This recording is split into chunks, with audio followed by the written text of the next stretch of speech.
Sa Lods, magandang hapon. Yung 737 ko Lods na bumigay nung bagong taon, bigla lang siyang tumigil sa pagtunog.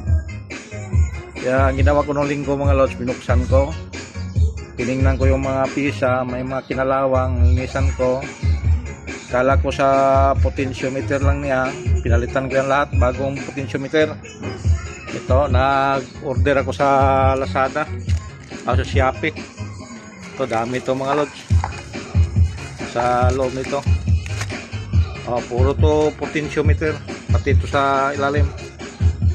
Bumili na rin akong panglinis yan, saka yung electrical yung varnish, para varnishan ko na lang to para hindi na ganong kalawangin. Nung natapos kong baklas yan mga Lods, wala pa rin, kaya sinubaybayan ko yung tutorial ni Boss Bob, ito ni Basic Bobs. Yan ang makikita mo yung tutorial niya sa YouTube niya.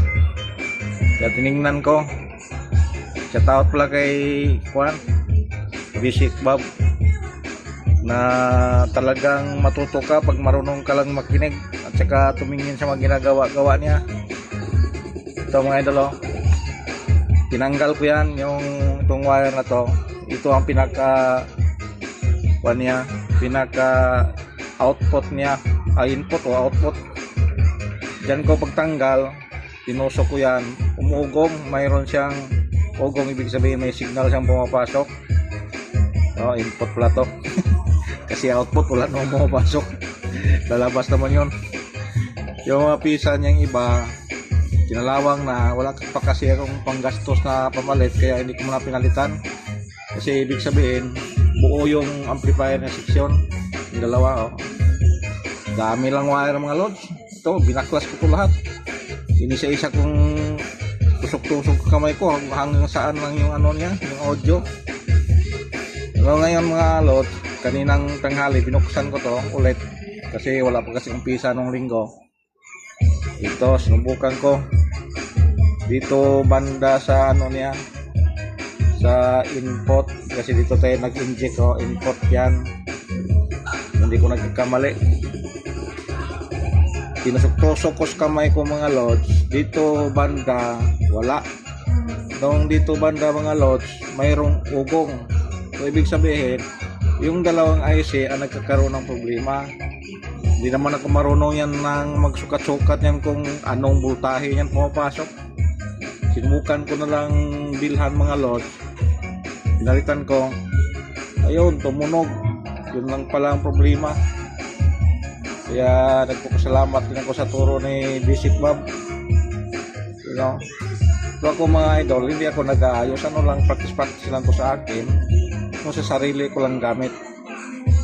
Nag-DIY din ako ng mga amplifier para lang din sa practice lang para sa akin.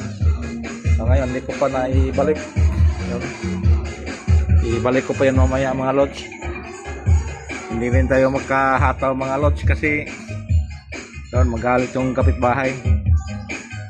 Yun, itong pinatugtog ko, wala naman tong copyright siguro kasi remix to.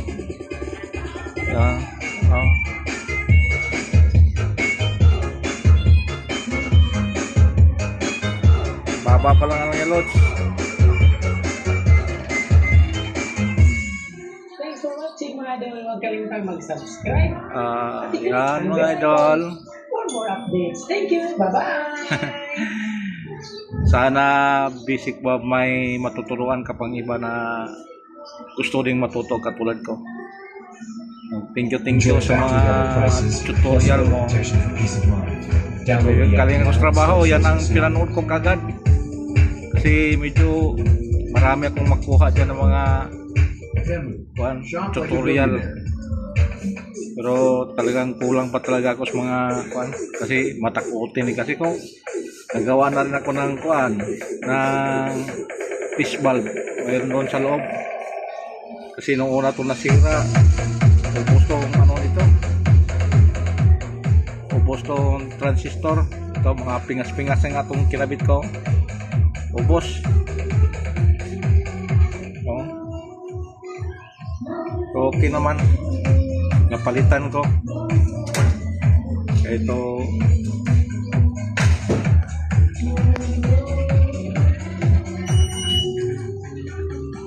Ito na paandar ko ulit. Pangalawang sira na to. Kaya thank you sa mga nanonood. Thank you very much. Ganang hapon sa inyo.